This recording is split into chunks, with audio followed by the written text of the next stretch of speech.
Bab 251. Dia adalah presiden grup Chaoyang. Ji Qingyan keluar dari mobil sambil mengangkat roknya. Semua mata pria tertuju padanya. Bahkan para wanita pun terpikat oleh kecantikannya. Siapa orang ini? Apakah dia pendatang baru di industri hiburan? Sepertinya tidak. Kalau dia dari industri hiburan, agensi pasti sudah menyiapkan mobil untuknya. Kenapa mereka mengizinkannya naik sari? Benar sekali. Orang secantik itu pasti akan menjadi bintang top di industri hiburan di masa depan. Agensi akan memperlakukannya seperti harta karun. Mereka tidak akan membiarkannya datang begitu saja. Kenapa kau masih berdiri di sana? Cepat ambil foto. Seorang reporter mengeluarkan kamera dan mengarahkannya ke Ji Qingyan, memotret dengan liar. Saya hanya bilang Liu Fangfei adalah wanita tercantik di pesta amal ini. Saya tidak menyangka dia akan ditampar seperti ini. Melihat semua kamera tertuju pada Ji Qingyan, Liu Fangfei sangat marah hingga dia menggertakkan giginya. Aku bintang besar yang seharusnya dilirik semua orang. Apa haknya dia bersaing denganku? Itu sebenarnya dia. Tepat ketika Liu Fangfei berada di puncak amarahnya, kata-kata asistennya mengejutkannya. Apakah kalian saling kenal? Kak Fei, dia selebritas internet kemarin. Gaun yang aku incar itu yang dia pakai. Aku penasaran kenapa dia naik sari. Ternyata dia selebritas internet yang datang ke sini untuk memanfaatkan karpet merah, kata Liu Fangfei dengan nada meremehkan sambil mengangkat kepalanya tinggi-tinggi. Ji Qingyan tidak terbiasa dengan pemandangan wartawan dan penonton yang mengarahkan kamera ke arahnya. Dia mengangkat ujung gaunnya dan berjalan ke jalan kecil di luar, ingin masuk dari samping. Seperti dugaanku, selebritas internet tetaplah selebritas internet. Di depan Suster Fei, dia sama sekali tidak punya aura, kata asisten itu. Setelah melihatmu, mereka semua mengerumunimu. Ini namanya kesadaran diri. Tahu bahwa dia tak bisa dibandingkan denganku, dia otomatis minggir. Dia tak mau mempermalukan dirinya sendiri. Namun, aku masih belum bisa menahan amarah ini. Seandainya aku bisa membelikanmu gaunnya, acara amal hari ini pasti akan jauh lebih sempurna. Tidak masalah. Aku akan membantumu melampiaskan amarahmu, kata Liu Fangfei sambil menyipitkan mata. Kak Fei, ada orang di sini. Kamu tidak boleh impulsif. Jangan khawatir, aku tahu apa yang kulakukan, kata Liu Fangfei. Nanti kalau dia datang, dia pasti akan datang dan berfoto denganku. Aku akan mempermalukannya. Ide bagus, jawab asisten perempuan itu. Kita harus membuatnya menyesali perbuatannya kemarin. Saat mereka berdua sedang berbincang, Ji Qingyan berjalan ke pintu masuk hotel dan mendapati dua orang berdiri di pintu, menghalangi jalannya. Salah satunya tampak sangat familiar. Sepertinya orang yang ditemuinya di toko pakaian kemarin. Mau berfoto dengan saya? Maaf, Anda tidak memenuhi syarat, kata Liu Fangfei. Melihat sikap dingin Liu Fangfei, para wartawan menggelengkan kepala. Seperti dugaanku, di industri hiburan, orang-orang tampan itu musuh. Begitu mereka bertemu, mereka langsung bertengkar. Namun dengan status Liu Fangfei di industri hiburan, dia tentu berhak mengatakan hal-hal seperti itu padanya. Benar. Tidak semua orang bisa berfoto dengannya. Sayangnya, wanita cantik itu akan dipermalukan di sini. Ji Qingyan mengangkat kepalanya sedikit, ekspresinya sedikit dingin. Aku nggak mau foto sama dia. Kalian menghalangi jalanku. Suasana canggung menyebar ke seluruh tempat. Baru pada saat itulah Liu Fangfei dan asistennya menyadari bahwa mereka memang menghalangi jalannya. Haha. Bukankah Liu Fangfei ini terlalu sok benar? Dia pikir hanya karena dia terkenal, orang lain pasti ingin berfoto dengannya. Entah dia terlalu percaya diri, atau dia terlalu keras kepala. Kalau aku pasti sudah lama mencari tempat bersembunyi.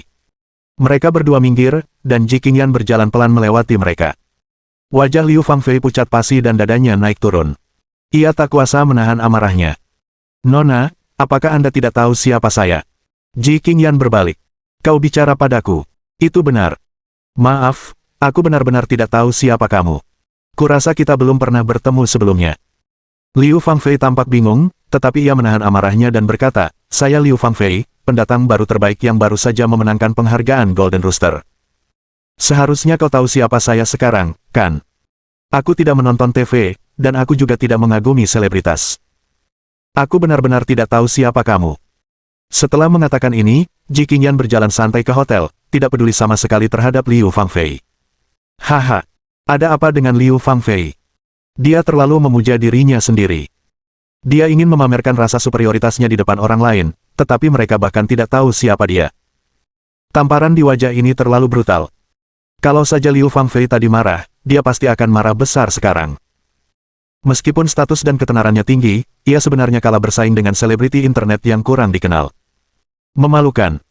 Keamanan, ada apa denganmu, kata Liu Yanxi. Perjamuan amal hari ini akan dihadiri oleh orang-orang dari sektor bisnis dan politik. Bagaimana bisa kau membiarkan seorang selebritas internet di karpet merah? Apa yang kau pikirkan? Seorang selebriti internet. Mendengar kata-kata Liu Fangfei, para wartawan yang hadir akhirnya menyadari identitas Ji Qingyan. Mereka awalnya mengira dia adalah pendatang baru dari sebuah agensi tertentu, tetapi ternyata dia hanyalah seorang selebriti internet. Meski begitu, selebriti internet yang satu ini sungguh terlalu menarik. Meskipun demikian, di hadapan jamuan amal yang begitu megah, seorang selebritas internet memang tidak memenuhi syarat untuk berpartisipasi. Standar keamanan hotel sungguh sangat buruk. Pada saat yang sama, beberapa petugas keamanan berlari kecil menghampiri. Nyonya, apa yang baru saja Anda katakan? Kalian tidak lihat? Wanita bergaun malam hitam itu baru saja masuk dengan angkuh. Liu Fangfei menasihati mereka. Bagaimana caranya kalian mengatur semuanya? Cepat tarik orang itu keluar agar tidak merusak suasana pesta. Baiklah, cepat usir dia, kalau tidak kita tidak akan masuk, kata asisten Liu Fangfei. Antara Suster Fei dan wanita itu, hanya satu yang bisa tinggal. Kedua petugas keamanan itu saling berpandangan dan tampak malu. Nona Liu, apakah Anda harus seperti ini? Semua ini bisa dibicarakan. Tidak perlu dibahas. Aku tidak mau muncul di pesta yang sama dengan selebritas internet dan menurunkan kualitas pestanya. Baiklah, Bu Liu, silakan lewat sini, kata petugas keamanan itu. Hah? Apa maksudmu? Melihat petugas keamanan meminta mereka berjalan di jalan samping, Liu Sisi dan asistennya tampak bingung. Apa maksudmu? Bukankah kau bilang kau tidak ingin datang ke pesta yang sama dengan wanita itu tadi? Kalau begitu, kau harus pergi. Liu Fangfei sangat marah. Apa maksudmu? Kau tahu siapa aku? Beraninya kau mengusirku? Aku Liu Fangfei, apa aku bahkan tidak sehebat selebritas internet? Nona Liu, Anda mungkin salah paham. Wanita yang baru saja Anda temui bukanlah seorang selebritas internet. Dia adalah Presiden Chaoyang Group of China. Dia adalah tamu kehormatan hari ini. Setelah mempertimbangkan pro dan kontranya, kami tidak punya pilihan selain meminta Anda untuk pergi. Bab 252. Perbedaan antara wanita dan gadis. Apa katamu? Dia Presiden Grup Chaoyang. Liu Fangfei dan asistennya tercengang. Mereka tidak menyangka Ji Qingyan memiliki status setinggi itu. Benar sekali. Nilai pasar grup Chaoyang sudah mencapai 3 miliar. Kamu pernah dengar, kan? Liu Fangfei belum pernah mendengar nama grup Chaoyang. Meski begitu, angka 3 miliar membuat kepala Liu Fangfei berdengung. Orang seperti itu bukanlah seseorang yang dapat dibandingkan dengannya. Haha. Tawa mengejek datang lagi, dan para wartawan serta penonton di sekitarnya hampir menangis. Apakah Liu Fangfei ini benar-benar menganggap dirinya begitu tinggi? Dia presiden perempuan dengan kekayaan bersih 3 miliar, dan gadis ini malah menyebutnya selebritas internet. Selebritas internet mana yang punya temperamen sebaik itu? Di sisi lain, dia mengandalkan ketenarannya untuk bersikap arogan seperti orang desa. Cepat pergi. Aku sudah menunjukkan jalannya untukmu. Jangan hanya berdiri di sana.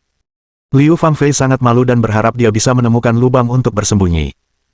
Wajahnya ditampar terlalu keras. Fei. Kak Fei, apa yang harus kita lakukan sekarang? Haruskah kita pergi atau tidak? Tanya asisten perempuan itu dengan canggung. Kenapa kita harus pergi? Aku masih menunggu untuk bertemu Tuan Muda Qin. Liu Fangfei berkata, CEO yang akhirnya memberiku kesempatan untuk memperjuangkan ini, jadi aku menyerah begitu saja. Di bawah pengawasan semua orang, keduanya menundukkan kepala dan berjalan masuk dengan sedih. Dalam menghadapi manfaat, harga diri tidaklah penting. Pada saat yang sama, Lin Yi mengendarai mobil ke tempat parkir di samping. Tepat saat dia memarkir mobilnya, Qin Han menelepon. Apakah kamu di Hotel Yunlan? Bagaimana kamu tahu? Aku melihat sarimu, kata Qin Han. Aku di pintu C, kau bisa melihatku begitu kau masuk. Baiklah, tunggu aku di sana. Lin Yi tidak terkejut Qin Han akan muncul di sini. Bahkan seseorang dengan status seperti Ji Qingyan pun menerima undangannya, apalagi keluarga seperti keluarga Qin. Lin Yi memarkir mobil dan berjalan ke pintu C di mana dia melihat Qin Han mengenakan setelan hitam. Lin tua, jangan bilang. Setelah pakai kostum itu, kamu malah makin mirip bajingan, kata Qin Han sambil tertawa. Pergi sana, aku orang baik. Orang baik macam apa yang akan mengunjungi tempat-tempat yang menjanjikan akhir bahagia setiap hari? Bukankah kamu juga sama? Bukankah kamu merekomendasikan Danau Huaqing kepadaku beberapa hari yang lalu? Kamu bahkan memintaku untuk membeli set kaisar saat aku di sana. Itu yang kamu katakan, kan? Ya, aku memang bukan orang baik. Aku mengakuinya. Sialan. Kamu benar-benar pebisnis. Baiklah, jangan berdebat lagi, kata Qin Han. Kamu punya banyak mobil bagus yang tidak kamu kendarai. Kenapa kamu menyetir mobil Sari ke sini? Ada banyak sekali gadis cantik di sini hari ini. Kamu tidak bisa pamer dengan menyetir mobil Sari. Dengan level saya saat ini, saya sudah jauh melampaui level di mana saya perlu memamerkan mobil-mobil saya. Ya. Kau pamer lagi di depanku. Qin Han merangkul bahu Lin Yi dan mengedipkan mata. Aku perhatikan. Kamu benar-benar jago dalam hal ini. Kamu benar-benar jago dalam hal ini. Ada apa denganmu? Apa kamu sekarang sedang mengigau? Tanya Lin Yi. Sial, cuma kita berdua. Apa gunanya sok sopan, kata Qin Han. Kamu masih ingat? Beberapa hari yang lalu, teman perempuanmu diperas oleh seorang preman tua yang mengendarai BMW. Aku ingat. Ada apa? Setelah itu, saya mengubah selera dan mengenal beberapa wanita muda. Itu benar-benar membuka dunia baru bagi saya. Qin Han mendesah. Aku menepuk pantatnya, sialan, dan dia langsung tahu pose apa yang harus diambil selanjutnya. Kalau itu cewek-cewek muda itu, mereka pasti akan berbalik dan bertanya kenapa aku menepuk pantat mereka. Kamu benar-benar tahu cara menikmati diri sendiri. Saya salah satu anak terkaya di Tiongkok, dan saya baru menyadarinya sekarang. Saya sudah menyia-nyiakan waktu bertahun-tahun ini, kata Qin Han. Itulah mengapa aku hanya seorang siswa SD di depanmu, kata Qin Han. Aku punya seorang wanita muda di kamarku. Dia tidak memiliki tubuh atau penampilan yang sesuai dengan seleraku. Kau menginginkannya. Kau bisa memilikinya. Aku tidak tertarik. Kamu bisa tetap di sini. Berhenti berpura-pura. Pakai jasmu. Kamu tetap bajingan. Pergi sana. Lin Yi merapikan jasnya. Aku masuk dulu. Kau bisa menemaniku. Oke, jangan pergi nanti malam. Aku akan cari tempat untuk kita minum. Tidak tertarik. Mengunjungi ruang tamu lagi. Itu sesuatu yang perlu dipertimbangkan, kata Lin Yi. Aku akan membeli set kekaisarannya nanti kalau aku senggang. Qin Han telah membantunya beberapa kali sebelumnya, dan itu hanya kartu anggota, jadi dia membalas budi sekarang. Tuan Lin. Dia baru saja mengantar Qin Han pergi ketika dia mendengar seseorang menyapanya. Dia berbalik dan melihat bahwa itu adalah Guo Rui. Lin Yi sedikit terkejut dengan kemunculan Guo Rui. Dia adalah seorang profesor di sekolah drama, jadi tidak disangka dia ada di sini. Pakaian Guo Rui lembut dan elegan, dengan sepatu hak tinggi hitam dan gaun strapless berwarna terang. Warnanya serasi, dan ia punya gaya unik tersendiri dalam mengenakannya. Kebetulan sekali, aku bertemu denganmu di sini, kata Lin Yi sambil tersenyum. Apakah kamu terkejut? Sedikit, memang, kata Lin Yi sambil tersenyum. Selain menjadi profesor di Akademi Drama, saya juga wakil presiden Asosiasi Sastra dan Olahraga Tiongkok. Saya diundang ke sini hari ini. Guo Rui menatap Lin Yi dari atas ke bawah dan berkata sambil tersenyum, tapi Tuan Lin, apakah Anda berpakaian seperti ini untuk melakukan tugas? Lin Yi tersenyum, aku mengikuti seorang teman ke sini. Karena Tuan Lin tidak mau membicarakannya, saya tidak akan bertanya lagi. Guo Rui menunjuk ke lantai 2. Suamiku ada di sini hari ini, jadi aku tidak akan bicara denganmu lagi. Hubungi aku kalau ada apa-apa. Aku pergi dulu ya. Oke. Lin Yi memperhatikan Guo Rui berjalan ke lantai 2. Ia akan bertemu Ji Qingyan di lantai 1. Namun, Qin Han, yang baru saja mencapai lantai 2, mendengar percakapan Lin Yi dan Guo Rui. Pada saat inilah Qin Han melihat Guo Rui berjalan melewatinya.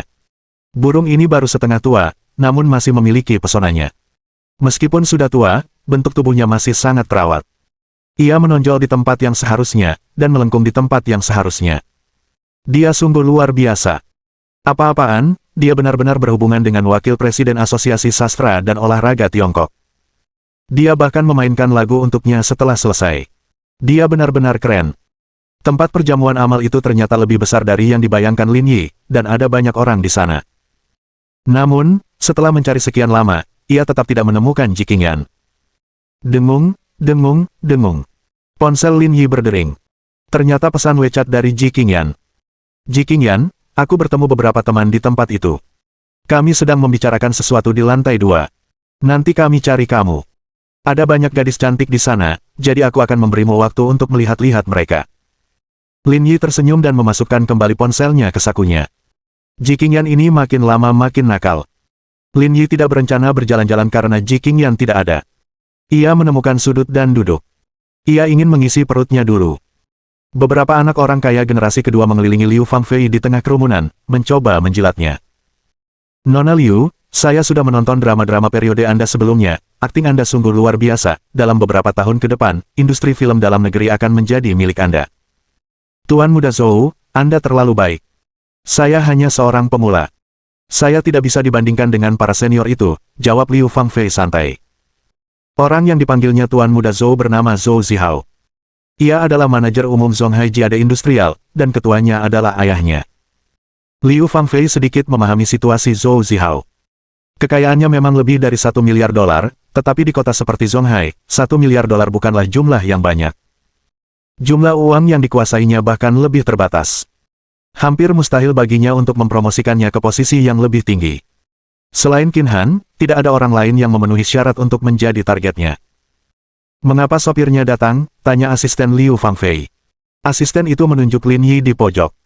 Dia yang memarahi saya di toko pakaian kemarin. Jadi itu sopirnya. Melihat Lin Yi, Liu Fangfei langsung teringat pada Ji Qingyan. Kalau bukan karena wanita itu, dia tidak akan merasa malu seperti ini. Aku akan pergi melihatnya. Katanya sambil berjalan ke arah Lin Yi dengan segelas anggur merah di tangannya. Aku tak sanggup menghadapinya, tapi aku bisa melampiaskannya padamu. Bab 253. Ibumu ada di kamarku.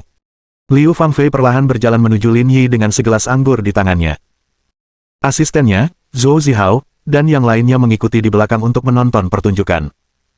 Lin Yi mendongak ketika melihat seseorang mendekat. Salah satu dari mereka tampak familiar. Sepertinya si idiot yang ingin membeli gaun Ji Qingyan kemarin.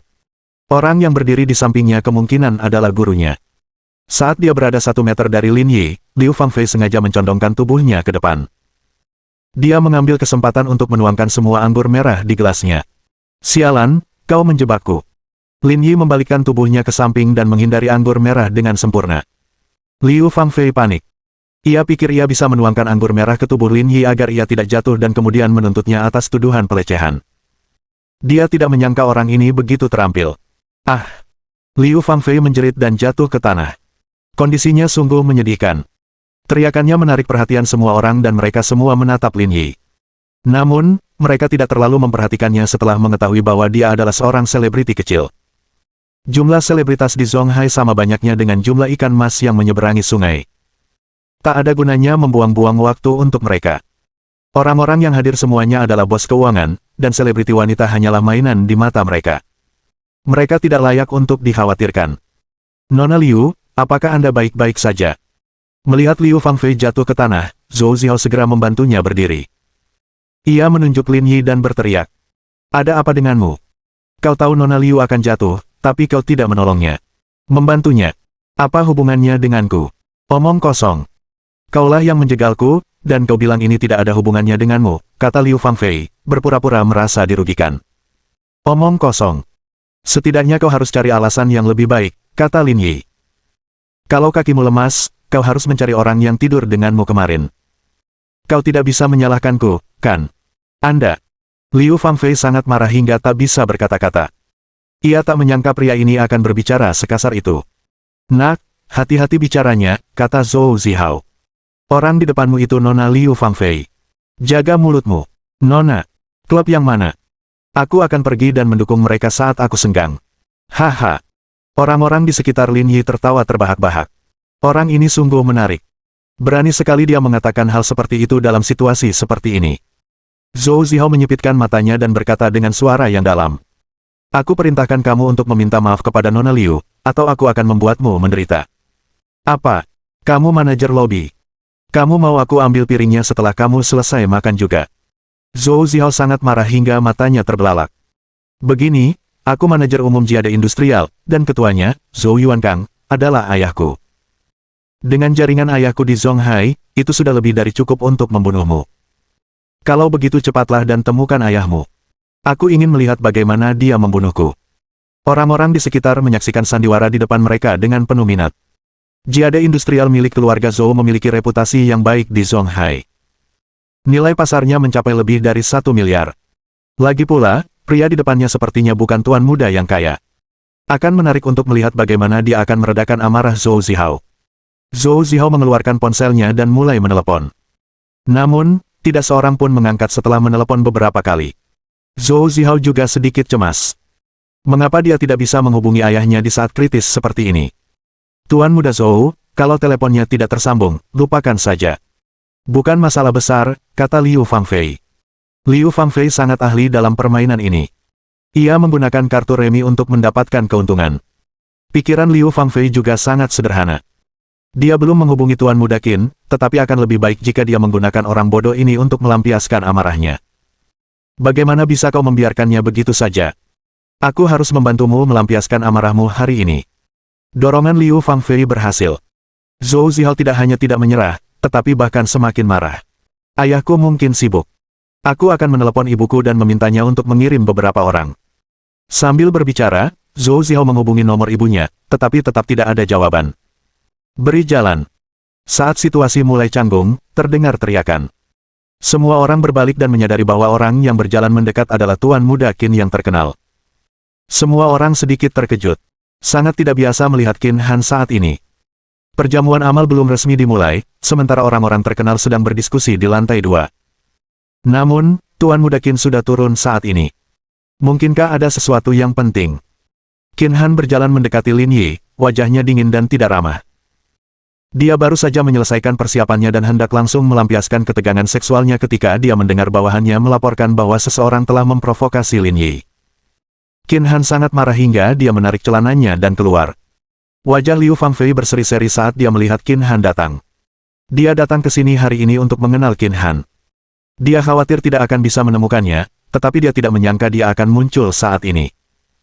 Mungkinkah dia tahu kalau dia sedang diganggu, jadi dia bergegas menghampirinya.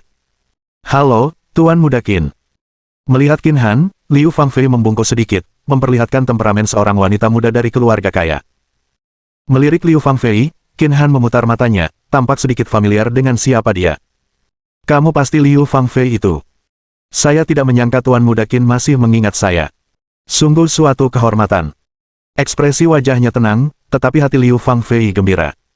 Dia telah mendengar dari orang-orang di industri tersebut bahwa Qin Han memiliki preferensi yang unik terhadap selebriti wanita di industri hiburan. Lagi pula, dia adalah bintang cilik paling populer saat ini. Selama dia tampil bagus di sini, dia pasti bisa meninggalkan kesan padanya. Sekarang dia punya cara untuk masuk ke keluarga Qin. Liu Fangfei terlihat cukup tampan, kalau tidak dia tidak akan mampu membuat nama untuk dirinya sendiri dalam industri hiburan. Jika itu adalah Qin Han di masa lalu, dia mungkin sedikit tertarik padanya. Namun, sekarang, di bawah pengaruh Lin Yi, selera Qin Han telah berubah.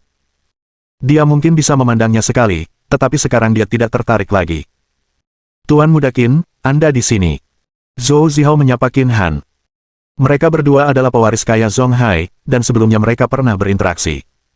Mereka tidak selevel dengan Qin Han. Meskipun mereka minum bersama, Qin Han melupakannya keesokan harinya. Apa yang terjadi? Tanya Qin Han dengan wajah dingin. Tuan Muda Qin, begini masalahnya. Kata Zhou Zihao. Orang ini sengaja mengganggu Nona Liu, bahkan mengucapkan kata-kata kasar dan menolak minta maaf. Aku akan menelepon ibuku untuk meminta seseorang memberinya pelajaran. Menelepon ibumu. Ekspresi Qin Han sedikit berubah. Panggilannya tidak tersambung, kan? Hah? Bagaimana Tuan Muda Qin tahu? Tanya Zhou Zihao penasaran. Qin Han batuk beberapa kali dan berkata dengan ringan. Karena ibumu ada di kamarku. Kalau ada yang mendesak ingin ditanyakan, pergilah ke kamar presidensial di lantai atas. Bab 254. Aku ingin mengejar Ji Qingyan. Tolong beri jalan. PFFFT. Lin Yi tidak dapat menahan tawanya. Qin Han, kaulah yang hebat. Yang lainnya tidak seberani Lin Yi, tetapi mereka memaksakan diri untuk tersenyum. Berita ini terlalu eksplosif. Jika seseorang berani melaporkannya, pasti akan menjadi tren di Weibo. Meskipun ibumu ada di kamarku, jangan salah paham, kata Qin Han. Ibumu dan aku sedang mendiskusikan proyek senilai $200 juta, dan proyek itu akan segera rampung. Setelah proyek ini selesai, saham keluarga Zhoumu pasti akan naik. Aku mengerti. Zhou Zihao berkata dengan canggung, karena kalian sedang membicarakan bisnis, aku tidak akan mengganggu kalian. Zhou Zihao sangat malu hingga dia merasa malu. Dia tidak punya waktu untuk memikirkan masalah Liu Fangfei. Lebih baik pergi sesegera mungkin. Tunggu. Qin Han berkata dengan wajah dingin, kau ingin pergi sebelum masalah ini selesai. Tuan Muda Qin, saya sudah menjelaskan semuanya kepada Anda, kata Zhou Zihao dengan bingung. Kalian berdua terlibat dalam masalah ini, kan? Tuan Muda Qin, tolong tenang. Meskipun dia diam-diam mencoba menjegal saya tidak mengalami apa-apa. Anda tidak perlu marah karena hal sekecil ini. Itu buruk untuk kesehatan Anda, kata Liu Fangfei lembut. Melihat ekspresi genit Liu Fangfei, semua orang berkeringat dingin terhadap pria berjas itu. Orang-orang seperti Qin Han benar-benar tidak terkendali. Dilihat dari ekspresi Liu Fangfei, kemungkinan ada sesuatu yang ambigu terjadi di antara mereka berdua. Sekarang, dengan begitu banyak orang yang hadir, Tuan Muda Qin mungkin tidak akan melepaskannya begitu saja demi reputasinya sendiri. Ada apa denganmu? Qin Han menatap Liu Fangfei dan memarahi, apa kau mencoba menyabotase dia secara diam-diam? Apa kau pantas dijegal olehnya? Liu Fangfei membeku, kepalanya berdengung karena omelan itu. Dia tidak mengenalnya dengan baik, tetapi dengan ketenaran dan penampilannya, situasinya seharusnya tidak seperti ini. Tatapan Qin Han menyapu Liu Fangfei dan Zhou Zihao perlahan, dan dia berkata dengan dingin. Biar ku beritahu, Lin Yi itu saudaraku. Kalian berdua harus jaga sikap. Kalau aku marah, kalian berdua tidak akan bisa tinggal di Zonghai lagi. Mengerti, mengerti. Liu Fangfei dan Zhou Zihao berkata dengan gentar. Lin tua, ayo pergi. Aku akan mengantarmu ke atas dan kita akan turun setelah jamuan makan dimulai. Baiklah, kurasa di sana akan lebih tenang. Di bawah pengawasan semua orang, Lin Yi pergi ke lantai 2 hotel. Baru ketika dia mencapai lantai 2, Lin Yi menyadari bahwa ada dunia yang berbeda di sini. Di lantai 2, terdapat taman terbuka yang menghadap ke langit. Lin Yi meliriknya sekilas. Ada sekitar 30 orang berkumpul dalam kelompok 2 atau 3 orang. Ji Qingyan juga ada di sana, mengobrol dan tertawa bersama kedua wanita paruh baya itu. Baiklah, aku tidak punya hal lain untuk dilakukan. Kamu bisa melanjutkan. Kamu akan bosan kalau aku pergi.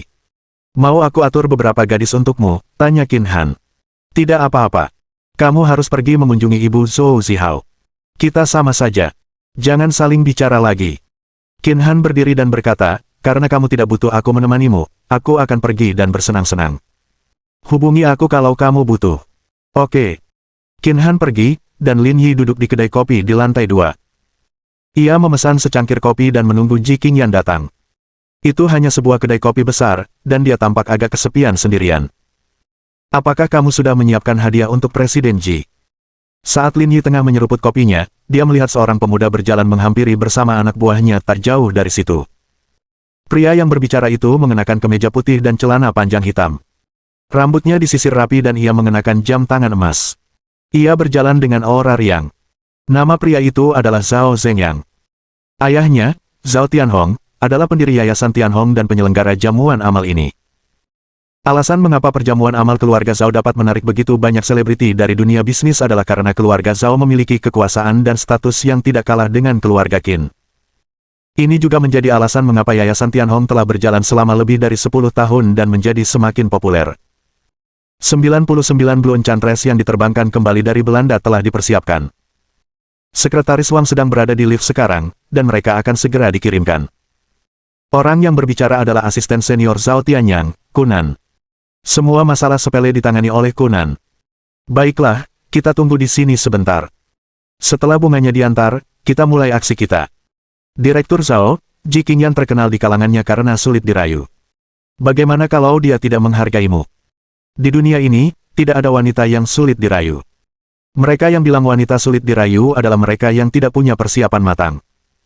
Zhao Zhengyang mencibir, alasan kenapa dia sulit didapatkan adalah karena orang lain tidak punya cukup peralatan. Ini tidak berlaku untukku. Anda benar, Direktur Zhao. Kunan tersenyum. Anda salah satu yang terbaik di Zonghai. Saya bisa menghitung jumlah orang yang bisa dibandingkan dengan Anda dengan satu tangan. Itulah sebabnya aku mengadakan pertunjukan besar-besaran. Tidak akan jadi masalah bagiku untuk mengalahkan Ji Qingyan. Lin Yi menyeruput kopinya dan tak dapat menahan senyum. Akan ada pertunjukan bagus untuk ditonton nanti. Tidak lama kemudian, seorang wanita bergaun hitam keluar dari lift dan menyerahkan mawar dan cincin berlian kepada Zhao Zhengyang. Melihat blue enchantress yang cantik dan cincin berlian yang berkilauan, Zhao Zhengyang merasa sangat percaya diri. Menaklukkan Ji Qingyan bukanlah masalah baginya. Dia menarik napas dalam-dalam dan melihat sekeliling. Dia menemukan Lin Yi tak jauh darinya, lalu membungkuk. Pergi dan bersihkan mereka. Aku tidak ingin ada yang menggangguku, tapi ingat, jangan gunakan cara ekstrim dan suruh mereka pergi membawa uang. Aku tidak ingin Ji Qingyan tahu aku mudah melakukan kekerasan. Baik, Bos Zhao. Saya pergi sekarang. Dengan anggukan, Kunan berjalan ke arah Lin Yi dan berkata dengan sopan. Tuan, bisakah saya berdiskusi sesuatu dengan Anda? Apa itu? Direktur Zhao, kami ingin menggunakan tempat ini untuk memberikan bunga kepada seorang wanita nanti. Bisakah Anda mengalah? Tapi jangan khawatir, kami akan membayar Anda. Bayar? Tanya Lin Yi lemah. Berapa? Melihat Lin Yi adalah orang yang mementingkan uang, Kunan banyak bersantai. Bagi orang kaya, hal-hal yang dapat diselesaikan dengan uang bukanlah masalah besar.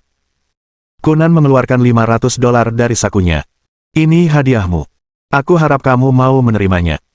Kau bercanda? Tanya Lin Yi tanpa ekspresi. Aku sudah pesan kamar di Hotel Yunlan, tapi kau pikir aku masih butuh $500-mu? Apa kau mau menyingkirkan pengemis? Kunan menatap Lin Yi dan mengamatinya.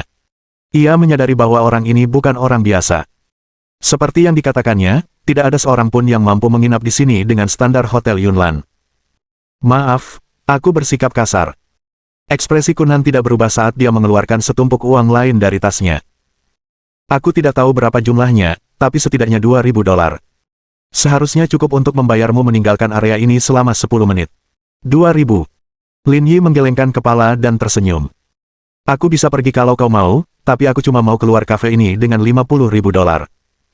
Kalau kau mau, 10 hari saja tidak masalah, apalagi 10 menit. Bab 255. Pamer lagi. Kunan mengerutkan kening, ekspresinya tidak ramah. Mengambil $2.000 dan memintanya pergi selama 10 menit saja sudah cukup banyak. Dia sebenarnya meminta $50.000. Siapa yang memberinya keberanian? Tuan, segala sesuatu ada batasnya. Saya harap Anda memiliki kesadaran diri, kata Kunan. $50.000 tidak terlalu banyak. Aku lihat kalian semua menghabiskan uang dan juga punya cincin berlian. Kurasa kalian ingin menyatakan cinta pada seorang gadis. Kalau kalian bahkan tidak bisa melepaskan sedikit uang ini, bagaimana kalian bisa merayunya? Kau benar-benar tahu bagaimana menilai situasi, nak. Aku akan memberimu $50.000 sebagai imbalan agar kau bisa keluar dari sini, kata Zhao Zhengyang tiba-tiba. Tidak masalah. Lin Yi terkekeh. Aku tahu kau orang yang cerdas. Pantas saja kau bosnya. Kau jauh lebih hebat daripada anak buahmu. Saya suka orang seperti kamu yang bisa berbicara. Zhao Zhengyang mengeluarkan buku ceknya dan menulis serangkaian angka 0 sebelum menyerahkannya kepada Lin Yi. Kamu seharusnya merasa puas sekarang, kan? Bos, kulihat kau memiliki langit yang penuh, bumi yang persegi, kulit kemerahan, dan temperamen yang sangat baik. Hari ini adalah hari yang penuh berkah untukmu, jadi hal kecil seperti merayu seorang gadis seharusnya mudah bagimu. Haha, penglihatanmu lumayan bagus, kata Zhao Zhengyang sambil tersenyum. Kamu juga sudah mengambil uangnya. Ayo pergi sekarang. Jangan tunda urusanku. Baiklah, baiklah, baiklah. Aku akan pergi jauh. Semoga kamu sukses dalam hubunganmu. Lin Yi mengambil cek itu dan pergi menuju Taman Langit. Yo, siapa cowok ganteng ini? Dia ganteng banget. Orang yang berbicara adalah seorang wanita parubaya di depan Ji Qingyan. Ia agak gemuk dan matanya penuh kekaguman. Dia sebenarnya lumayan. Jasnya bahkan lebih menggoda daripada daging segar di TV, kata wanita jangkung lainnya. Ji Qingyan menoleh ketika mendengar percakapan kedua temannya. Ia terkejut mendapati Lin Yi yang sedang mereka bicarakan. Apa dia bosan di sana? Apa dia datang mencarinya? Dia memang telah membuatnya menunggu lama. Lin Yi, kamu di sini, kata Ji Qingyan meminta maaf. Sudah lama sejak terakhir kali kita bertemu, jadi kita hanya mengobrol sebentar. Lin Yi berjalan mendekat sambil tersenyum dan merangkul pinggangnya. Bukan apa-apa. Aku hanya datang untuk menemuimu.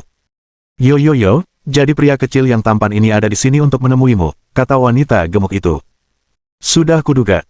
Di antara semua wanita di sini, Qingyan satu-satunya yang pantas mendapatkan pria tampan ini. Aduh, Kak Zheng, apa yang kau bicarakan? Wajah Qingyan memerah. Bukan karena mereka bercanda, tapi karena Lin Yi melingkarkan lengannya di pinggangnya. Terlalu memalukan dengan begitu banyak orang yang menonton. Orang ini menjadi semakin berani. Baiklah, baiklah, kalian berdua menundukkan kepala dulu. Wanita yang dipanggil Suster Zeng itu berkata. Perjamuan amal akan segera dimulai. Kita turun juga. Kita bicarakan bisnis lain kali saja. Ji Qingyan mengangguk malu-malu. Saudari Zeng, Saudari Xiao, kami akan turun dulu. Baiklah, lanjutkan. Wanita yang dipanggil Suster Zeng melambaikan tangannya dan tersenyum saat melihat Lin Yi dan Ji Qingyan pergi. Pada saat yang sama, Zhao Zhengyang dan Kunan menatap Lin Yi dan Ji Qingyan dengan mulut ternganga. Apa yang terjadi? Kenapa pria itu membawa Ji Qingyan pergi? Aku juga tidak tahu, kata Kunan bingung. Sialan, kita dipermainkan olehnya, kata Zhao Zeng yang kesal. Dia sudah tahu kalau orang yang akan kukejar adalah Ji Qingyan, dan dia benar-benar mempermainkanku. Memikirkan kejadian tadi, Zhao Zeng yang tidak dapat menahan amarahnya. Dan dia bahkan memberinya 50.000 dolar. Dia dipermainkan seperti orang bodoh. Direktur Zhao, apa yang harus kita lakukan? Apakah kita akan membiarkannya begitu saja? Tanya Kunan. Lihatlah wajahnya yang pandai bicara itu. Dia jelas seorang gigolo, kata Zhao Zhengyang. Perjamuan amal akan segera dimulai. Kita tidak bisa membiarkannya menunda urusan kita. Aku akan mengurusnya nanti kalau ada waktu. Setelah meninggalkan taman gantung, Lin Yi berpegangan pada Ji Qingyan dan menuruni tangga. Guru Lin, sudah tidak ada siapa-siapa lagi di sini. Kau sudah memelukku begitu lama. Bisakah kau melepaskanku? Ji Qingyan tidak keberatan membiarkan Lin Yi memeluknya, tapi dia merasa sedikit malu. Pelankan suaramu, kita harus terus bertindak. Tunggu sebentar lagi. Hah? Akting apa? Tanya Ji Qingyan penasaran. Aku menunggumu di kedai kopi di lantai 2. Ada orang tolol yang ingin mengejar seorang wanita dan memberiku 50.000 dolar. Dia menyuruhku pergi secepat mungkin agar aku tidak menghalangi mereka. Aku menurutinya dan pergi membawa uang itu, kata Lin Yi jujur. Dengan kecerdasan Ji Qingyan, dia mampu melihatnya dengan mudah. Apakah gadis yang dia kejar itu adalah aku? Tanya Ji Qingyan ragu-ragu. Entahlah. Cincin berlian dan mawarnya sudah siap. Aku takut kamu iri, jadi aku mengajakmu pergi. Perbuatan Lin Yi membuat Ji Qingyan tertawa terbahak-bahak hingga ia bergoyang maju mundur. Meskipun Lin Yi tidak mengatakannya secara eksplisit, ia telah melingkarkan lengannya di pinggangnya. Kecuali ada sesuatu yang terjadi, pastilah dialah yang sedang dibicarakan. Yang terpenting, dia mengambil 50.000 dolar dari orang itu. Orang itu mungkin akan mati karena marah. Mereka berdua turun ke bawah dan Ji Qingyan berkata dengan suara rendah. Guru Lin, kita sudah di lantai 1. Bisakah Anda melepaskan tangan saya? Jika kamu tidak mempertahankan aktingmu lebih lama lagi, kamu mungkin harus menghadapi masalah ini. Kau hanya tahu cara memanfaatkanku. Ji Qingyan memutar matanya ke arah Lin Yi. Kalau kau benar-benar ingin memelukku, aku akan memberimu kesempatan nanti. Terlalu banyak orang di sini. Lepaskan. Kamu sendiri yang bilang. Aku akan mencatatnya di buku catatanku. Aku belum pernah melihatmu begitu fokus pada urusan perusahaan, tapi kau tidak bisa berhenti memanfaatkanku. Aku tidak bisa menahannya. Tidak semua orang punya pinggang gemuk seperti ini. Baiklah, terlalu banyak orang di sini. Lepaskan aku, kata Ji Qingyan dengan malu. Lin Yi juga tahu bahwa Ji Qingyan berhati sensitif, jadi dia akhirnya mundur. Kemudian, mereka berdua berdiri di samping dan menunggu jamuan amal dimulai. Tak lama kemudian, para petinggi yang tengah membicarakan bisnis di lantai 2 turun satu demi satu, dan acara perjamuan amal resmi dimulai. Di bawah pengawasan semua orang, Zhao Zeng yang berjalan ke panggung, memegang mikrofon dan menyapu kabut dari wajahnya, seolah-olah tidak terjadi apa-apa. Selamat datang semuanya di acara amal Yayasan Tianhong. Saya umumkan bahwa acara amal telah resmi dimulai. Begitu Zhao Zeng yang selesai berbicara, Walt yang menenangkan terdengar di tempat tersebut, dan kerumunan secara otomatis bubar ke kedua sisi. Lin Yi melihat sekeliling dan berkata, apa-apaan ini? Bukankah ini pesta amal? Kenapa mereka menari? Judul perjamuan itu hanya untuk pajangan. Sesuai prosedur, akan ada tarian pembuka, diikuti dengan lelang amal. Uang hasil lelang akan disumbangkan ke proyek harapan. Intinya begitu. Itu semua hanya formalitas. Menurutku itu juga mencolok, tapi kalangan atas menyukainya. Kalau tidak, bagaimana kau bisa membedakan diri dari orang biasa, kata Ji Qingyan tanpa daya. Sepasang pria dan wanita berjalan ke ruang dansa tengah sambil mendengarkan musik Walt yang menenangkan dan mulai menari. Ada yang memeluk istri orang lain, ada yang memeluk suami orang lain, ada yang memeluk putri baptis mereka, dan ada yang memeluk putra baptis mereka sendiri. Singkatnya, sepasang pasangan aneh berdansa dengan liar di ruang dansa, membuat kepala Lin Yi sakit. Presiden Ji, bolehkah saya mendapat kehormatan untuk berdansa? Seorang pria berusia 30-an mengundang. Kamu sangat tidak beruntung, kata Lin Yi ringan. Perkataan Lin Yi membuat hati Ji Qingyan menegang karena manis. Senang sekali rasanya saat dia membantunya mengusir orang-orang yang membosankan ini. Bab 256. Kegembiraan kecil Ji Qingyan. Pria botak itu berhenti sejenak ketika melihat Lin Yi. Ia tersenyum. Tuan Lin, saya tahu Anda dan Tuan Muda Qin berteman baik, tapi saya tidak bermaksud apa-apa dengan mengajak Presiden Ji berdansa. Saya harap Anda tidak salah paham. Saya tidak akan salah paham, tapi memang tidak mudah mengajak Presiden Ji berdansa. Apakah ada hal lain yang Anda butuhkan? Tentu saja. Lin Yi menunjuk wajahnya. Menurutmu, apa kau lebih tampan dariku? Baiklah, menurutku tidak. Lin Yi menarik lengan bajunya lagi, memperlihatkan jam tangan peringatan 175 tahun Patek Philippe. Apakah kamu pikir kamu lebih kaya dariku? Ya, aku juga tidak berpikir begitu. Lalu kenapa kamu tidak pergi berdansa sebentar? Pergilah. Pria botak itu tidak berani membalas setelah dimarahi Lin Yi. Ia tidak mampu menyinggung orang seperti itu, jadi ia hanya bisa pergi dengan lesu. Singkirkan saja dia. Jangan marahi dia, kata Ji Qingyan dengan suara rendah. Melihat rambutnya yang berantakan, aku tahu dia bukan orang baik. Aku sudah bersikap sopan. Hati Ji Qingyan manis, dan senyumnya manis. Kalau begitu malam ini, aku akan meninggalkan orang-orang yang mengajakku berdansa denganmu. Kau harus membantuku menghalangi mereka, bisik Ji Qingyan. Tidakkah kamu ingin naik dan mencobanya? Aku ingin, tapi aku tidak tahu bagaimana caranya, kata Ji Qingyan sambil cemberut. Saya hanya belajar sedikit waktu kuliah. Dan Anda tidak tahu, tapi guru olahraga waktu itu terlalu berlebihan. Katanya tubuh saya terbuat dari baja dan saya tidak bisa berputar. Saya masih marah kalau mengingatnya sekarang. Tunggu, dengan siapa kamu berdansa saat kamu kuliah? Teman sekelas. Kamu bahkan berdansa waltz dengan laki-laki. Melihat ekspresi cemburu Lin Yi, hati Ji Qingyan dipenuhi rasa gembira. Ini bukan seperti yang kau pikirkan, Ji Qingyan menjelaskan. Banyak cewek yang sekelas sama aku, jadi banyak cewek yang berpasangan di kelas. Pasanganku waktu itu teman sekamarku, dan aku bahkan sampai menginjak sepatunya. Kamu berani mengatakan itu? Lin Yi tidak tahu apakah harus tertawa atau menangis. Kamu nggak berhak ngomong apa-apa tentang aku. Setidaknya aku bisa sedikit menari, sementara kamu nggak tahu apa-apa. Ya. Kamu yang terbaik, kamu tahu segalanya. Ji Qingyan terkekeh. Karena kemampuanku terbatas, kuserahkan tugas sulit ini padamu. Kalau kau tidak bisa menghentikan orang-orang itu, aku akan naik dan berdansa dengan mereka. Kamu terang-terangan mengancamku. Benar sekali, itu ancaman. Ji Qingyan berkata dengan bangga sambil mengangkat kepalanya tinggi-tinggi. Pada saat itu, sesosok anggun berjalan mendekat. Lin Yi menyadari bahwa itu adalah Guo Rui. Dia berdiri di depan Lin Yi dan berkata dengan lembut. Tuan Lin, bolehkah saya mengundang Anda untuk berdansa dengan saya? Ji Qingyan sama sekali tidak senang. Dia seperti harimau betina yang siap bertarung. Maaf, tapi dia sudah mengundangku. Aku khawatir dia tidak bisa menerima permintaanmu. Ji Qingyan tidak bisa menolak seseorang atas nama Lin Yi, jadi dia hanya bisa mengatakan ini. Guo Rui tercengang. Mereka berdua mengobrol dan tertawa, tetapi mereka tidak berniat berdansa. Mengapa mereka mau berdansa begitu dia tiba? Ji Qingyan mengangkat roknya dan berdiri. Ia mengulurkan tangannya yang halus seolah-olah sedang menyatakan perang. Ayo pergi. Lin Yi tercengang. Kamu bahkan tidak bisa menari, jadi kenapa kamu mengundangku? Dan Guo Rui, suamimu ada di sini, mengapa kamu datang ikut bersenang-senang? Menjadi terlalu tampan itu suatu beban. Tak berdaya, Lin Yi berdiri, menggenggam tangan Ji Qingyan, dan berjalan perlahan ke tengah lantai dansa. Kenapa kamu mengundangku kalau kamu tidak bisa menari? Apa kamu tidak takut ketahuan? Tanya Lin Yi. Wanita itu sepertinya bukan orang baik bagiku. Dia mungkin mencoba memanfaatkanmu, kata Ji Qingyan dengan marah. Lin Yi tidak tahu harus tertawa atau menangis. Temperamen Ji Qingyan seperti harimau betina. Dia melindungi makanannya.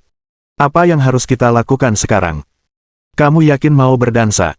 Kita sudah di sini, jadi kita hanya perlu mengambil langkah, kata Ji Qingyan gugup. Tapi jangan gugup.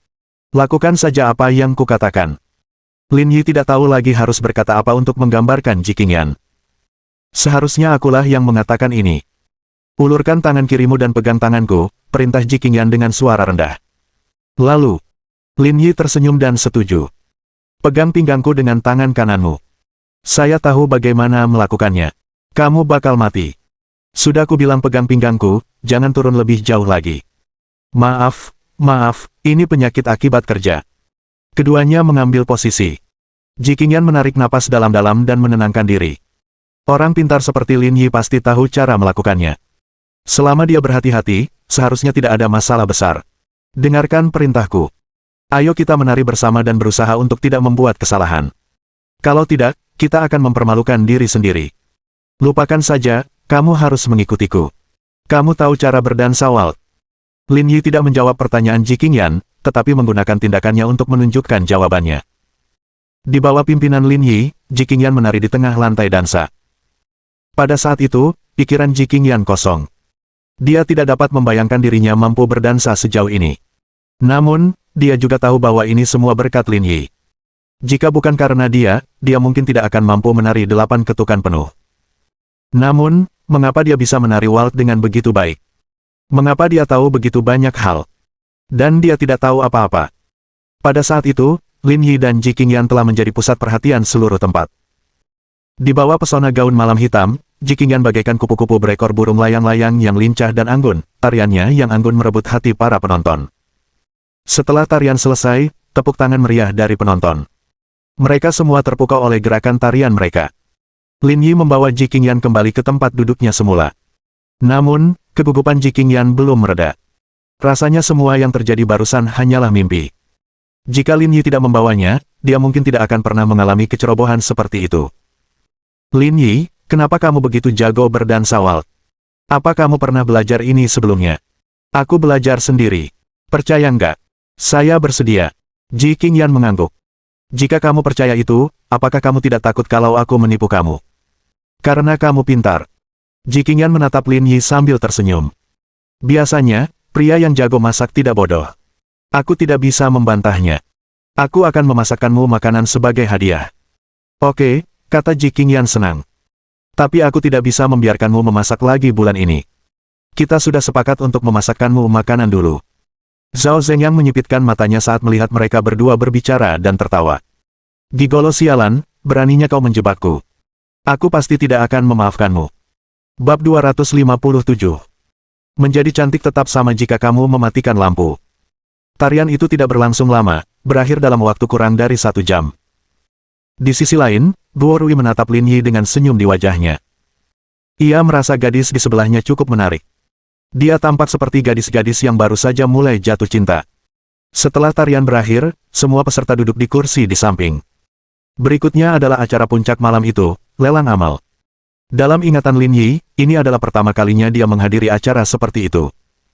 Apakah Anda pernah mengikuti lelang ketika Anda datang ke sini dulu? Aku akan menawar apapun yang menarik, kata Ji Qingyan. Tapi kita berdua tidak boleh menawar apapun di lelang hari ini. Ada apa? Kamu tidak bisa membeli apapun di sini. Bukannya kita tidak bisa, tapi kita tidak perlu, kata Qingyan. Kita punya yayasan sendiri. Kenapa kita harus memberi mereka uang dan membawa pulang barang-barang mereka hanya untuk beramal? Bukankah sama saja kalau kita memberikannya ke yayasan kita sendiri? Itu juga masuk akal. Lin Yi tersenyum. Ji Qingyan ini cukup pandai mengurus rumah tangga. Dia bahkan memperhatikan detail-detail kecil seperti itu. Total ada 8 barang yang dilelang, dan sebagian besar berupa kaligrafi dan barang antik. Bahkan ada barang-barang yang mirip dengan Feng Shui yang sangat disukai kaum kaya baru Parubaya. Atas instruksi Ji Qingyan, Lin Yi duduk di samping dan menonton pertunjukan. Dia tidak berniat menawar. Di sisi lain, Qin Han membeli kaligrafi dan lukisan seharga 7,39 juta, tetapi dilihat dari ekspresinya, ia tampak tidak tertarik sama sekali. Ia hanya datang untuk mendukung pelelangan tersebut. Sekitar 2 jam kemudian, barang terakhir terjual, menandakan berakhirnya pelelangan. Satu persatu peserta pergi, begitu pula Ji Qingyan dan Lin Yi. Lin Yi awalnya berencana membawa Ji Qingyan ke pavilion Jiushu, tetapi karena dia tidak membawa pakaian ganti, dan tentu saja tidak bisa mengenakan gaun malamnya sepanjang waktu, mereka akhirnya kembali ke Villa Yun Sui. Kamu akhirnya kembali. Ketika mereka tiba di rumah, Ji Qingyan melepas sepatu hak tingginya, mengurai rambut hitamnya, dan berbaring dengan nyaman di sofa. Rambut hitam panjangnya tergerai bak air terjun, menambah kecantikannya yang berbeda. Ada jus mangga di kulkas. Kalau kamu mau, ambil sendiri saja. Aku perlu istirahat sebentar, kata Ji Qingyan. Apakah kamu ingin aku memijatmu? Aku tidak mau itu. Kau pasti mencoba memanfaatkanku. Kau bicara seperti aku belum pernah melihat wanita sebelumnya. Lin Yi membuka kulkas dan mengambil jus mangga, siap meminumnya. Ji Qingyan, yang terjatuh di sofa, langsung duduk setelah mendengar kata-kata Lin Yi, seolah-olah dia sedang diberi steroid. Kamu belum memberitahuku, ada apa dengan wanita yang mengajakmu berdansa? Dia hanya mengajakku berdansa, bukankah itu normal, kata Lin Yi. Pria lain bisa mengajakmu berdansa, tapi tidak ada wanita yang bisa mengajakku berdansa. Kau menghalangi mereka menikmati kecantikanku. Ji Qingyan memutar matanya. Ini sepertinya masuk akal. Baiklah, aku tidak akan melanjutkan masalah ini. Setelah beristirahat sebentar, Ji Qingyan naik ke atas untuk mandi sementara Lin Yi berbaring di sofa. Ini untukmu. Mandi sana. Ji Qingyan berdiri di lantai 2 dan melemparkan handuk ke Lin Yi. Enggak, kamu mau mandi sekarang. Aku belum siap. Mesum, kamu nggak tahu malu, gerutu Ji Qingyan. Mandi di kamar mandi bawah sana. Aku akan pergi nanti, aku tidak ingin pindah sekarang. Kamu malas banget, dia cemberut. Aku taruh piyamamu di kamar, jangan lupa ganti nanti. Oke. Mandi sana, jangan cerewet lagi. Kamu yang cerewet. Ji Qingyan mengabaikan Lin Yi dan pergi ke kamar mandi. Setelah seharian sibuk, Lin Yi mandi dengan malas. Ia lalu menggosok gigi di kamar mandi, lalu kembali ke kamarnya untuk tidur. Selama seminggu berikutnya, kehidupan Lin Yi relatif tenang. Tidak ada perubahan dalam jadwal pelajaran di sekolah. Misinya sudah pukul 15:20. Menurut jadwal, ia akan dapat menyelesaikan tugas tersebut dalam 3 hari. Selain itu, Yayasan Lingyun telah resmi mulai beroperasi.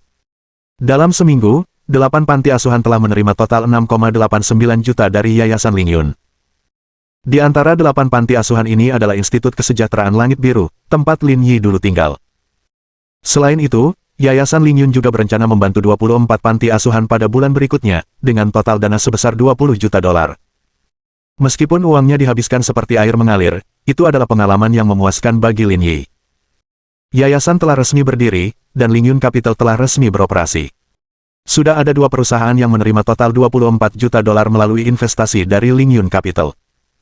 Mengenai pendapatan masa depan, tidak seorang pun tahu. Lin Yi tidak pernah menyangka kalau ia akan mendapat untung dari perusahaan-perusahaan ini. Berinvestasi modal adalah sebuah pertaruhan. Kalaupun rugi, itu bukan hal yang luar biasa. Yang benar-benar menarik perhatian Lin Yi adalah bahwa kemajuan beberapa proyek di Longxin tidak secepat yang ia bayangkan. Selama periode waktu ini, Sun Fuyu dan Lu Ying sangat sibuk. Keduanya terbang ke lebih dari 10 kota di seluruh dunia untuk merekrut orang untuk proyek fotolitografi. Mereka telah menghubungi 28 pakar terkemuka di bidang chip untuk mengembangkan proyek fotolitografi bersama. Namun, mengandalkan mereka saja tidak cukup. Mereka berdua masih bekerja keras dalam masalah ini. Menurut laporan He Yuan, hanya dalam 1 minggu ini, pengeluaran Lingyun Capital telah mencapai 100 juta. Bahkan seorang CFO senior seperti dia merasa bahwa ini adalah angka yang mencengangkan. Hanya Lin Yi yang tidak terlalu memikirkannya. Uang yang ia keluarkan akan segera kembali, jadi tidak perlu khawatir. Dia bangun pagi dan berangkat ke sekolah. Selamat pagi, Saudara Lin, kata Song Jia. Kenapa kamu selalu lebih awal dariku? Lin Yi menyapa sambil tersenyum. Sebenarnya, Suster Su juga ada di sini, tapi dia sedang rapat, kata Song Jia. Oh iya, Kak Lin, Suster Su bilang aku harus bilang kalau kamu harus menggantikan jam pelajaran renang kedua besok pagi. Hah, pengganti kelas renang. Itu yang dikatakan Suster Su. Kurasa Direktur Wang dari kelompok riset pendidikan jasmani yang memintamu menggantikannya. Lin Yi. Apakah semua siswi di Universitas Guru itu gila? Mereka memintanya untuk mengambil kelas aerobik, dan sekarang mereka memintanya untuk menangani kelas renang. Benar-benar sekumpulan malaikat. Kakak Lin, kenapa mukamu cemberut begitu? Kebanyakan murid di kelas renang perempuan. Ini kesempatan bagus buatmu untuk memanjakan matamu, kata Song Jia sambil mengedipkan mata. Biar ku beritahu sedikit rahasia. Setelah Sun Xiaoyu lulus, gadis kampus baru di universitas itu juga mendaftar kelas renang. Hehe. Siapa peduli ada cewek kampus yang cantik atau tidak, kata Lin Yi acuh tak acuh. Aku cuma cinta pendidikan. Kakak Lin, kamu terlalu pandai berpura-pura, keluh Song Jia. Kamu bahkan bertingkah seolah-olah kamu tidak menyukai gadis kampus itu. Wang Ran sangat cantik. Apa gunanya cantik? Bukankah sama saja kalau lampunya dimatikan? Tapi bentuk tubuhnya hampir sama dengan Sisu, dan... Lin bro, kenapa kamu pergi? Aku belum selesai. Saya akan bersiap untuk kelas. Bab 258. Pesan tempat untukmu di krematorium. Lin Yi menerima tepuk tangan meriah saat ia tiba di kolam renang pada periode pagi kedua. Selamat datang, Guru Lin, di kelas renang kami. Lin Yi merasa gadis-gadis ini lebih menakutkan daripada kelas aerobik saat dia melihat mereka. Aku di sini cuma mau ikut kelas. Apa sih yang bikin kalian semangat banget? Guru Lin, Anda tidak tahu ini, tapi kami sudah berharap Guru Ding sakit selama ini. Akhirnya, impian kami terwujud. Guru Ding masuk angin dan mengambil cuti. Lin Yi. Bahkan sampai berharap Guru Ding akan sakit. Lin Yi punya firasat jika dia terlalu lama bersekolah, nyawa guru-guru lainnya akan terancam. Baiklah, cukup cerewetnya. Ayo kita mulai kelasnya, kata Lin Yi. Ya. Mata gadis-gadis itu berbinar. Bagi mereka, kelas renang ini bahkan lebih mengasyikkan daripada membuka sebuah paket. Mereka bahkan mungkin memiliki kesempatan untuk melihat perut Guru Lin. Memikirkannya saja membuat mereka tidak bisa menutup kaki. Karena sifat khusus kolam renang, siswa tidak diperbolehkan datang lebih awal sebelum kelas dimulai. Mereka harus dipandu oleh guru. Lin Yi membicarakannya dengan guru yang bertanggung jawab atas kolam renang, yang mengizinkan mereka masuk setelah mendaftar. Ganti bajumu dulu. Kita kumpul di luar setelah selesai. Sekolah tersebut memiliki sistem manajemen yang sangat ketat untuk kolam renang, dan guru harus memimpin mereka di setiap langkah. Lin Yi pun menganggapnya merepotkan, namun begitulah aturannya, dan ia hanya bisa mengikutinya. Mengerti, Guru Lin. Masih terdapat kesenjangan yang besar antara kelas renang di universitas dengan apa yang ia bayangkan. Anak laki-laki tidak hanya boleh memakai celana pendek, tetapi juga harus mengenakan pakaian di bagian atas tubuh mereka. Pakaian renang anak perempuan berupa pakaian renang one piece bersudut datar, dan pakaian renang two piece dilarang di sekolah. Bukan saja mereka akan kehilangan daya tarik estetikanya, aset mereka juga akan kehilangan banyak poin. Karena itu, ia tidak bisa menikmati ombak di sini. Ia hanya bisa memandangi kaki-kaki mereka. Namun, di sekolah seperti ini, melihat kaki seseorang juga dapat menyebabkan kekurangan gizi. Meski begitu, Lin Yi berhasil menemukan gadis bernama Wang Ran. Sulit untuk tidak memperhatikannya di antara kerumunan. Sosok dan penampilannya terlalu mencolok. Penampilan Wang Ran sempurna. Rambutnya lurus dan gelap, sementara penampilannya tidak lebih buruk daripada Xiao Yu. Meskipun begitu, ia agak pemalu, dan lebih sering menundukkan kepalanya. Sesekali dia tersipu ketika bertemu pandang dengan Lin Yi. Lin Yi mendorong pintu kolam renang setelah rombongan berkumpul. Pada saat yang sama, suara permainan terdengar datang dari kolam renang. Ada beberapa pelajar asing yang bermain dan berenang di kolam renang. Akan tetapi, orang-orang ini berpakaian sangat berbeda dari siswa yang datang ke kelas. Para pria bertelanjang dada sementara para wanita mengenakan bikini terbuka, dan mereka tampaknya tidak menyadari ada yang salah dengan pakaian mereka. Hei, George, kamu yakin tidak bisa mengikuti kelas bahasa Mandarin nanti? Orang yang berbicara adalah seorang pemuda kulit hitam bernama Lorca. Ia adalah seorang mahasiswa jurusan bahasa dan sastra Mandarin di universitas tersebut. Memercikkan. George bangkit dari kolam dan menyeka air dari tubuhnya. Aku nggak jadi, kata George. Aku baru saja melihat cewek Tionghoa yang cantik. Aku ingin mendekatinya dan menjadikannya pacarku. Dia akan segera datang ke kelas, jadi aku akan menunggunya di sini. Ya Tuhan, nggak mungkin. Roka memasang ekspresi berlebihan. Kamu baru 2 tahun di Tiongkok, dan kamu sudah punya 14 pacar orang Tiongkok. Jangan bilang kamu mau cari cewek Tiongkok lagi. Tentu saja, kata George. Gadis itu sangat cantik. Aku harus menaklukkannya. Kau yakin? Tanya Roka. Wanita cantik punya temperamen yang buruk. Bagaimana mungkin? Lihat otot-ototku yang terbentuk sempurna. Gadis mana yang tidak akan menyukaiku, kata George dengan percaya diri, asalkan aku menunjukkan sedikit rasa sayang padanya dan mengirimkan beberapa bunga setelahnya, aku jamin aku bisa menaklukkannya. George menyisir rambutnya. Kalau kau belum tahu, perempuan Tionghoa tidak punya perlawanan terhadap kami. Seperti dugaanku, romansa Italia bukan sekadar pepatah, kata Roka. Tapi ketika kau berhasil menangkap mangsa yang baik, kau harus tahu cara berbagi. Tidak masalah. Aku akan mengundangmu untuk berbagi denganku saat aku mendapatkan gadis itu. Semoga sukses. Jangan membuatku menunggu terlalu lama. Saat keduanya berbicara, Lin Yi masuk bersama murid-murid dari kelas renang. Para lelaki itu langsung menoleh ketika melihat gadis asing berbikini itu. Mereka terlalu malu untuk menatapnya. Ada apa dengan orang-orang ini? Menurut peraturan sekolah, semua orang yang datang ke sini harus memakai baju renang yang sama, kan? Tanya Lin Yi. Lagi pula, bukankah kolam renang ditutup untuk umum selama liburan musim panas dan dingin? Bagaimana mereka bisa masuk tanpa pengawasan guru lain? Guru Lin, mereka siswa internasional. Pihak sekolah lebih lunak terhadap mereka, dan mereka bisa masuk dan keluar kolam renang kapan saja, kata Wang Ran dengan suara rendah. Aturan macam apa ini? Kita juga tidak tahu. Oke, kurasa itu aturan kepala sekolah. Sial, aturan macam apa yang dibuat Zhaoqi? Wang Ran ketakutan setengah mati. Lin terlalu galak dan menakutkan. Apakah dia akan dimarahi jika dia tidak pandai berenang nanti? George, Lorca, dan yang lainnya memandang kerumunan ketika mereka melihat Lin Yi membawa para siswa masuk. Hei, bro, kamu lihat itu, tanya George. Cewek di sebelah guru laki-laki itu yang aku suka. Cantik, ya. Mata Roka melebar saat melihat Wang Ran, wajahnya menampakkan kegembiraannya. Gadis ini terlalu cantik. Demi Tuhan, dia wanita Tionghoa tercantik yang pernah kulihat. Jangan khawatir, dia akan segera jadi milikku. Aku akan membaginya denganmu. Aku akan mengingatmu, sobat. Aku akan membagi milikku denganmu saat aku mendapatkan mangsa baru juga. Tidak masalah, itu kesepakatan. George menyeka air dari tubuhnya saat dia berjalan mendekati Wang Ran. Hei, guru. George menyapa Lin Yi dengan senyuman, lalu menoleh ke Wang Ran. Senang bertemu denganmu, teman sekelas. Aku George, mahasiswa internasional yang sedang belajar bahasa dan sastra Tiongkok. Aku dari Italia. Bolehkah aku berteman denganmu? Wang Ran terkejut. Dia tidak menyangka orang-orang ini ada di sini untuknya.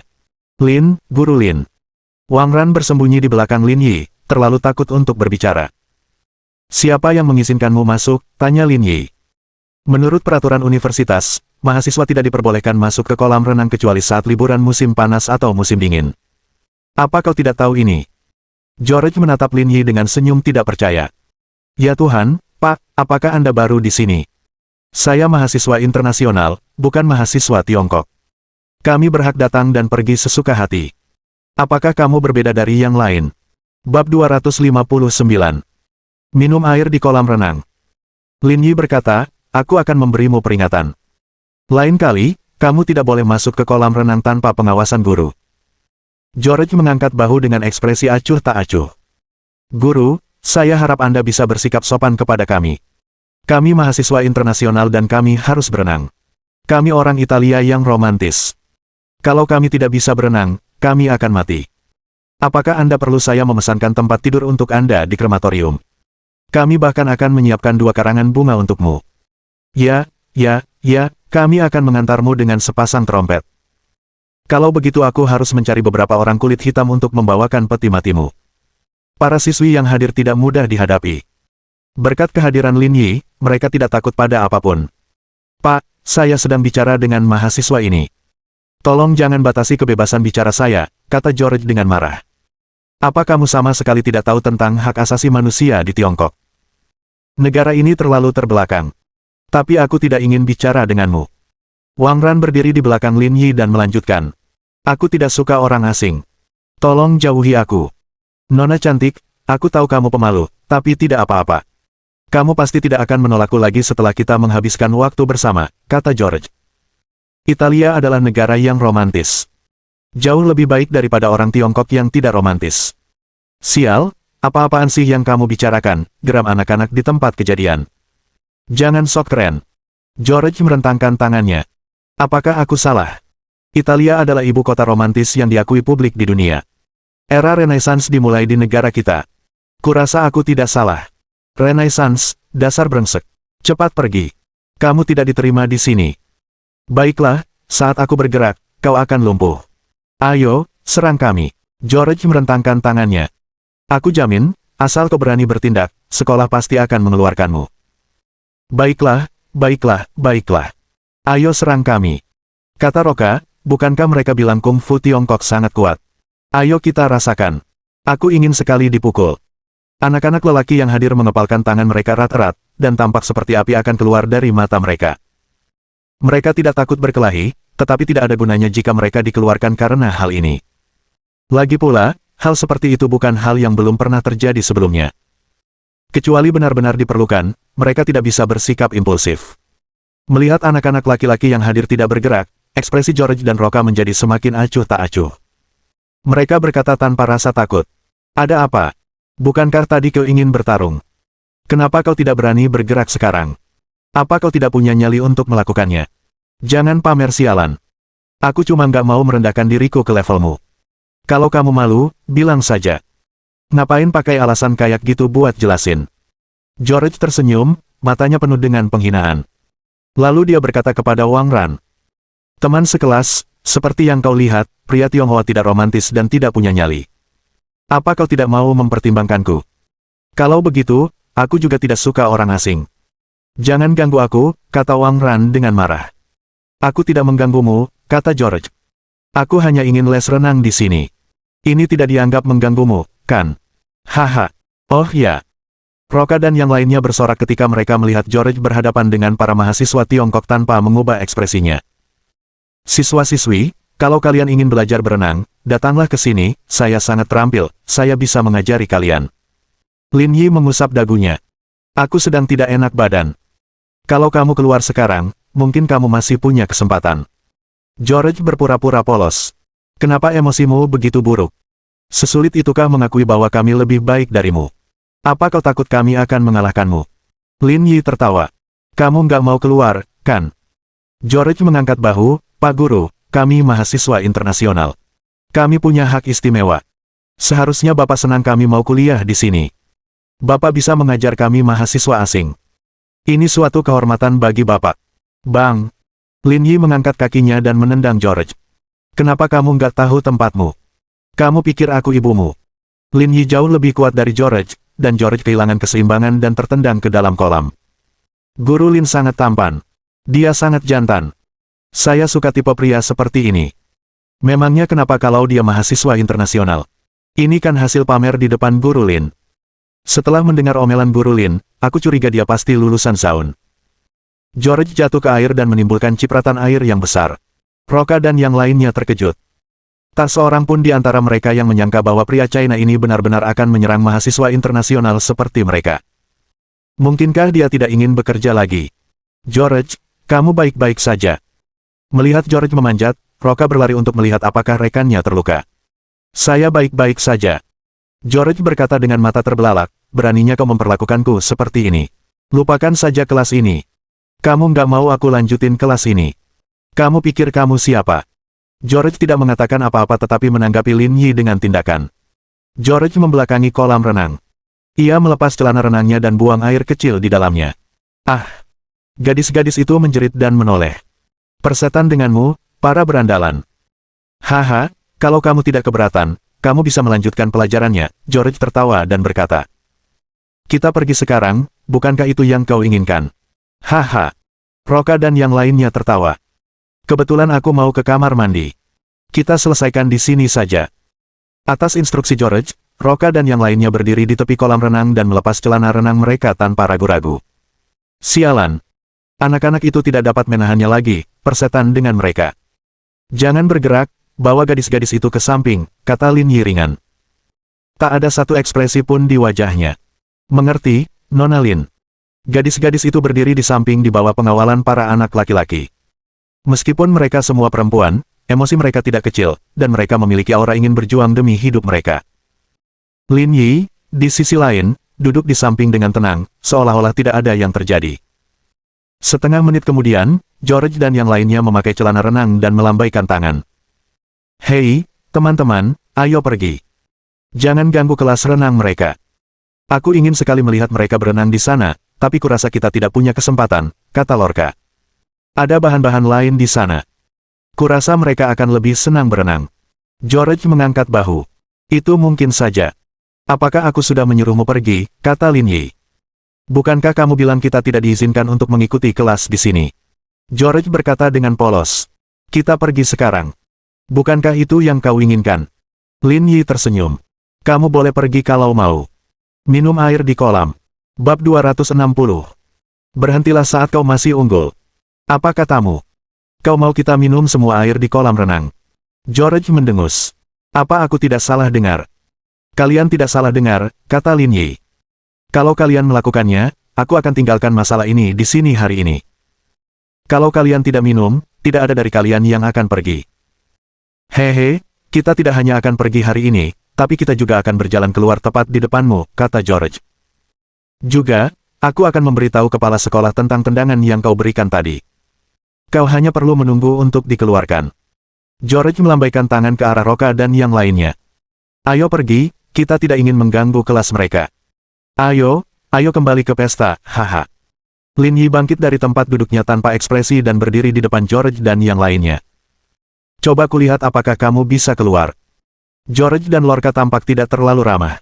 Kalian mau berkelahi? Ya, aku mau, kata Lin Yi. Meskipun kami mahasiswa universitas, kami adalah mahasiswa internasional. Kami berbeda dari mahasiswa Tiongkok yang lemah. Jika kalian bertindak terlalu jauh, kami akan melawan. Lin Yi tidak membuang kata lagi dan menamparkan wajah George. George pun jatuh ke tanah setelah ditampar. Sialan, hajar dia. George mengumpat sambil berteriak pada Roka dan yang lainnya. Sial, beraninya kau menantang guru Lin kami. Apa kau pikir kami semua tidak berguna? Kali ini, anak-anak sudah tidak tahan lagi. Orang-orang ini bisa saja menindas mereka, tapi mereka tidak bisa menindas guru Lin. Tetap di sana, ini bukan urusanmu. Setelah berkata demikian, Lin Yi pun ikut bergerak. Dia melihat Roka menyerbu ke arahnya dan menendang wajahnya. Ah! Terdengar teriakan saat Roka ditendang lebih dari 10 meter. Wang Ran dan yang lainnya tercengang. Lin Yi terlalu kuat, gerakan itu terlalu keren. Ayo, Lin Yi. Lin Yi, aku mencintaimu. Lin Yi, perut six-packmu keren banget, boleh aku jilat. Dalam waktu kurang dari 3 menit, keenam mahasiswa asing itu dihempaskan ke tanah oleh Lin Yi. Mereka mengerang dan meronta cukup lama, tetapi tidak bisa bangun. Melihat keadaan menyedihkan yang dialami George dan yang lainnya, para mahasiswi asing itu berteriak ketakutan. Mereka berlari meninggalkan kolam renang seakan-akan mereka telah melihat hantu. Pada saat ini, George dan yang lainnya tercengang. Tak satu pun dari mereka mampu melancarkan serangan. Bagaimana mungkin Lin Yi begitu kuat? Dia benar-benar menjatuhkan mereka semua. Apa yang kau lakukan? Tanya George gugup saat melihat Lin Yi berjalan mendekat. Begini, aku kan mahasiswa internasional.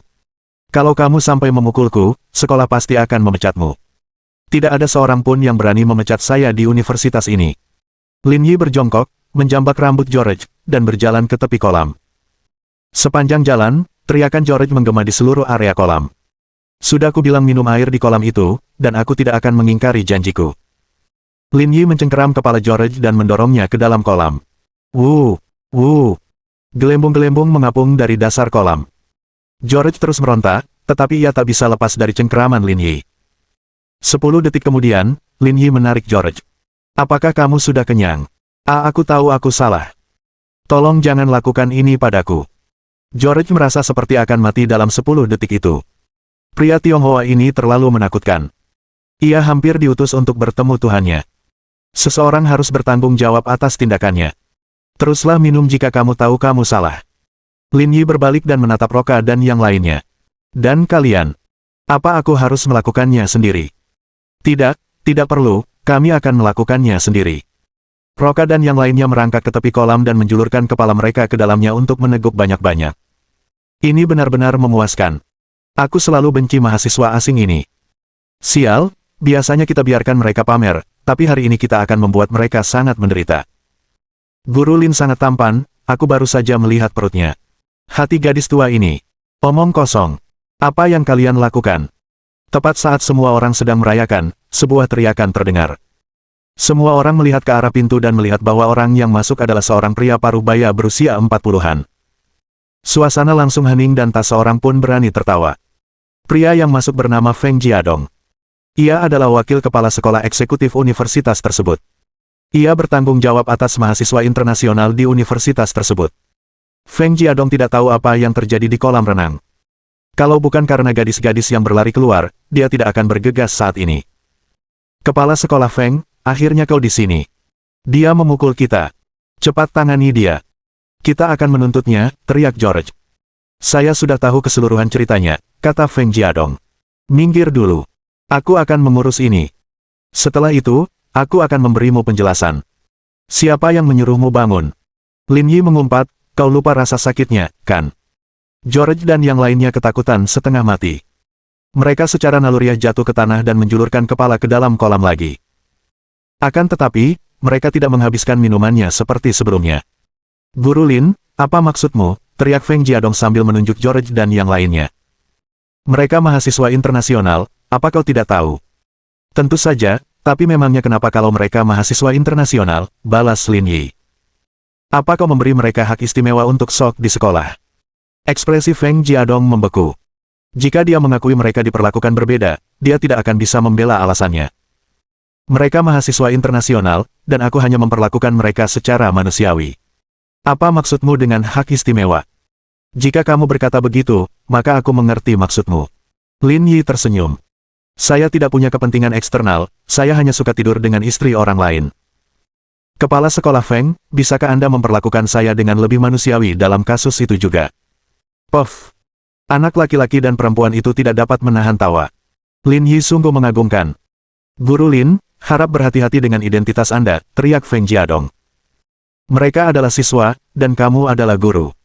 Baiklah kalau begitu. Lin Yi menunjuk beberapa anak laki-laki tak jauh dari sana. Kalian tampan, apa kalian tidak suka diselingkuhi? Kepala sekolah Feng sudah merelakan keluarganya demi semua orang, dan dia ingin memperlakukan kalian dengan lebih manusiawi setelahnya. Bagaimana kalau kalian berterima kasih kepada kepala sekolah Feng? Lin, Guru Lin, jangan seperti ini. Seorang anak laki-laki jangkung menunjuk seorang gadis cantik di sampingnya. Pacarku di sini, ayo kita bicarakan ini saat tidak ada orang lain. Guru Lin, istrinya sudah tidak muda lagi. Kami tidak terlalu suka itu, kata salah satu pria itu. Persetan kalian. Kalian bahkan tidak menghargai kesempatan yang kami berikan. Melihat Lin Yi berbicara dan tertawa dengan orang lain, Jiadong sangat marah hingga dia muntah darah. Lin Yi, aku beritahu kamu sesuatu. Aku akan menangani masalah ini dengan serius. Kamu tidak hanya akan dikeluarkan, kamu juga harus bertanggung jawab secara hukum atas hal ini. Lin Yi tersenyum tenang. Kepala sekolah Feng, aku bersikap masuk akal di sini. Aku sudah cukup menghormatimu. Berhentilah selagi kau unggul. Jangan membuat keadaan menjadi tidak menyenangkan. Mohon dukungan dari omom ante-ante sekalian, buat subscribe atau sharekan novel Mimin ke Facebook kalian, agar channel Mimin bisa terus berkembang. Dengan begitu, Mimin bisa lebih semangat untuk up novel seru lain ke depannya. Buat teman-teman yang sudah subscribe dan sharekan novel Mimin, Mimin ucapkan terima kasih sebanyak-banyaknya.